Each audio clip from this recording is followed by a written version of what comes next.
Ce matin, je faisais un témoignage. Je partais en Corée. Le DC-10 dans lequel on était crachait. Le pilote a perdu le contrôle.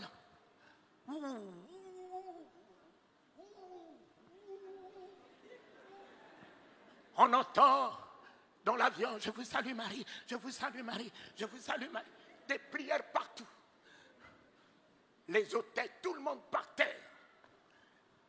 Un petit sommeil m'a pris.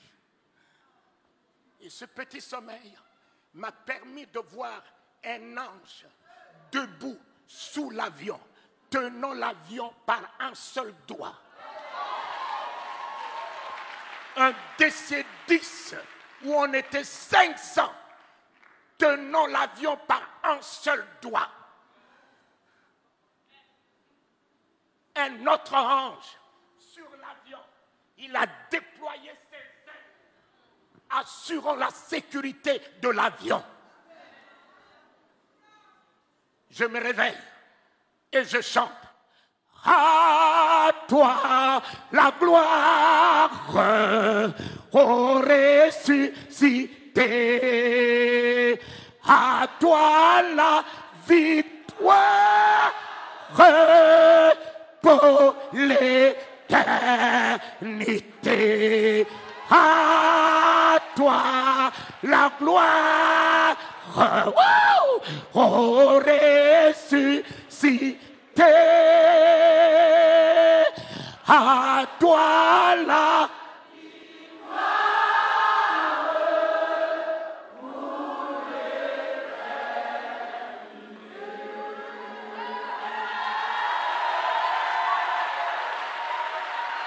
Mes bien-aimés,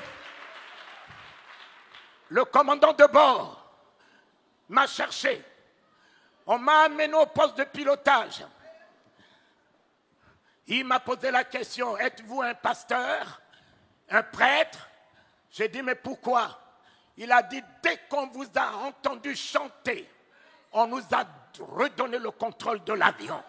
On nous a redonné le contrôle de l'avion. Mon ami, pour un seul juste,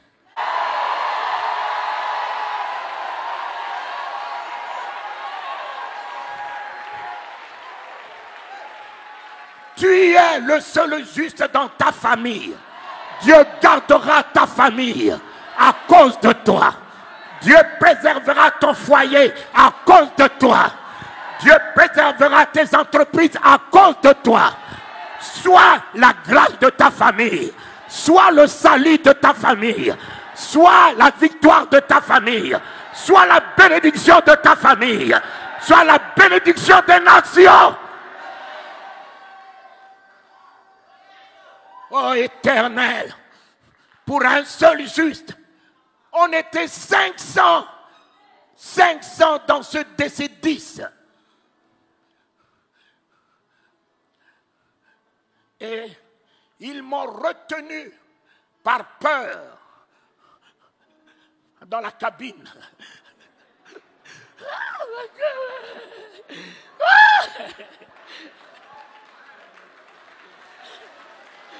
Et en arrivant en Corée du Sud, j'allais à la convention de mon frère Yandi Cho. J'étais le seul de la francophonie en 84.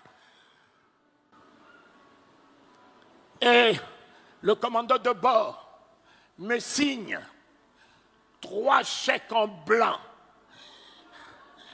Il me dit, connaissez-vous la valeur d'un avion? C'est vous qui l'avez sauvé. Connaissez-vous combien l'assurance devait débloquer pour 500 vies qui seraient en péril? Alors, nous savons que vous n'allez pas faire tomber la société.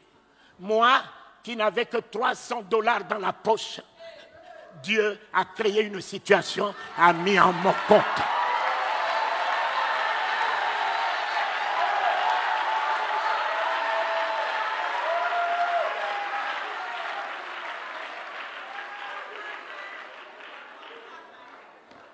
Dieu a créé une situations, il fait concourir toutes choses à notre bien. La seule chose que vous devez réaliser ce matin, ne craignez rien. Ne craignez rien. Ne craignez rien. Ils sont tous des riens. Papa, le sida est rien. Le cancer est rien. L'hypertension est rien. Satan est rien. Les ennemis, rien.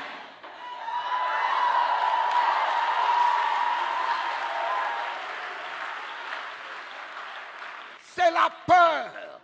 C'est la peur qui vous déséquilibre. C'est la peur. C'est l'angoisse. C'est l'inquiétude. Voilà la porte d'entrée de Satan. Et si tu fermes cette porte par une foi ferme, Satan ne peut plus rien sur toi. Tu es plus que vainqueur. Parce que le nom de l'Éternel ne pourra jamais nous permettre d'échouer. Le nom de l'Éternel, c'est l'exploit. Le nom de l'Éternel, c'est la victoire. Le nom de l'Éternel, c'est la guérison. Le nom de l'Éternel, c'est la délivrance. Le nom de l'Éternel, c'est l'élévation. Le nom de l'Éternel, c'est le triomphe. Le nom de l'Éternel, c'est la gloire. C'est la gloire. C'est la gloire. Mon Père, le sida ne tiendra point. Le sida a battu la science, mais il ne battra pas le nom de Jésus ce matin. Le cancer a battu la science, il ne battra pas le nom de Jésus ce matin. Alléluia. L'homme qui atteint son apogée face à la mort. L'homme qui ne peut rien face à la mort. Et je me suis souvenu d'un homme. Un homme. On lui a dit que son ami était malade. Il pouvait même envoyer la guérison puisqu'il était lui-même. La guérison était dans sa bouche. Il a attendu que ceci se décompose jusqu'à battre la science, jusqu'à battre les sorciers, jusqu'à battre l'homme. Il est revenu après 4 jours. L'Église n'est-elle pas dans le 4e millénaire? Quelle que soit la déconfiture de l'Église, il revient pour son Église.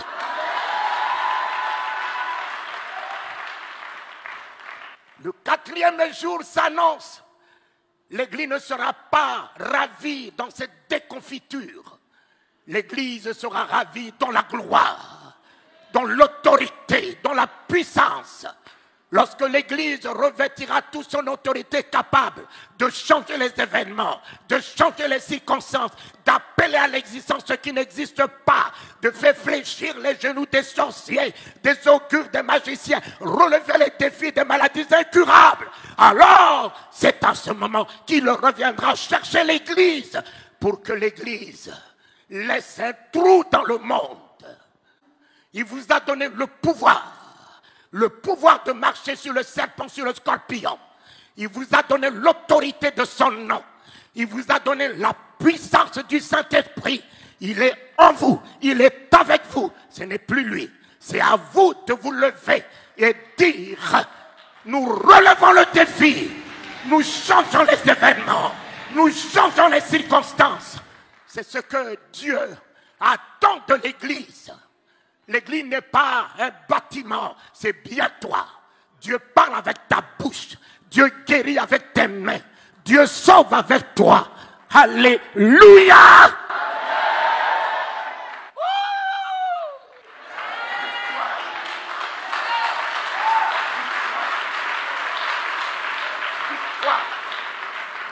Victoire! Victoire! Un homme est venu au chevet de son ami. Il n'avait que la parole. Marthe, montrez-moi là où vous l'avez mis.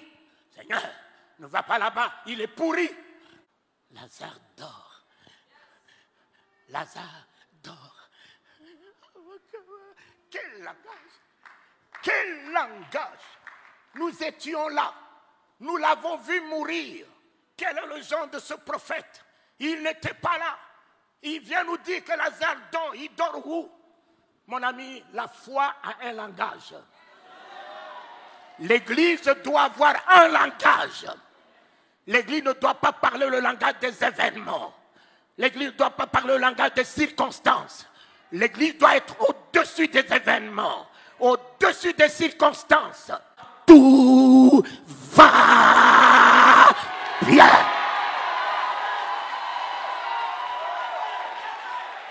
Mon fils, l'Éternel est notre victoire, papa. David l'a engagé.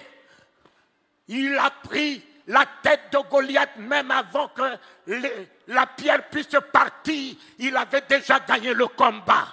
L'Éternel me donnera la tête de cet incirconcis. L'Éternel me donnera la tête de cet incirconcis.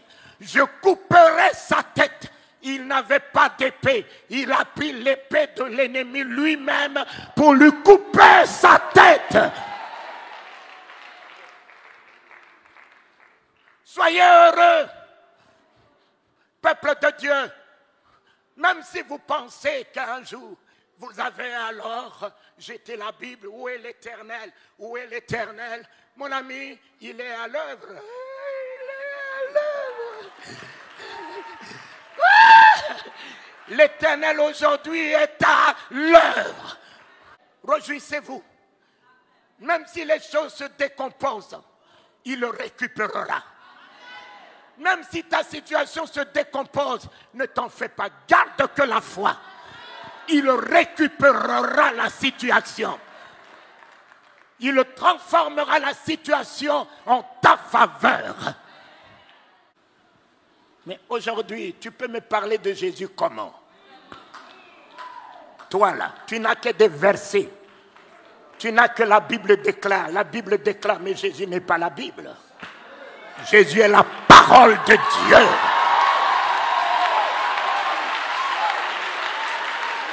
Jésus n'est pas la Bible. Jésus n'est pas la Bible. La Bible déclare quoi? Déclare quoi? Jésus est la parole. La parole de Dieu est un homme. Ce n'est pas un livre que tout le monde utilise, les sorciers utilisent, les maçons utilisent. Mais Jésus n'est pas un parchemin. Il est la parole par laquelle Dieu a créé les cieux et la terre. Faite chair. Elle est venue dans ce monde, un homme. La Bible est pour la tête. Mais la parole de Dieu n'est pas pour la tête. La parole de Dieu se tient à la porte du cœur. Ils ont des grosses têtes, mais ils n'ont rien dans le cœur. Papa, ils ont des grosses têtes, des versets, des chapitres, des prophéties, de ci, de ça. Mais ils n'ont rien dans le cœur. Mon ami, le jour où la parole de Dieu rentre dans ton cœur, tu n'as plus de place pour la haine. Tu n'as plus de place pour la rancœur. Tu n'as plus de place pour la colère. Tu n'as plus de place pour l'hypocrisie. Tu n'as plus de place pour parler du mal de quelqu'un. Tu n'as plus de place pour penser du mal de quelqu'un. La parole de Dieu dans mon cœur est l'amour, est la bonté, est la générosité, est l'humilité, est la grâce, est la compassion. La parole de Dieu dans ma vie, dans mon cœur, est la vie,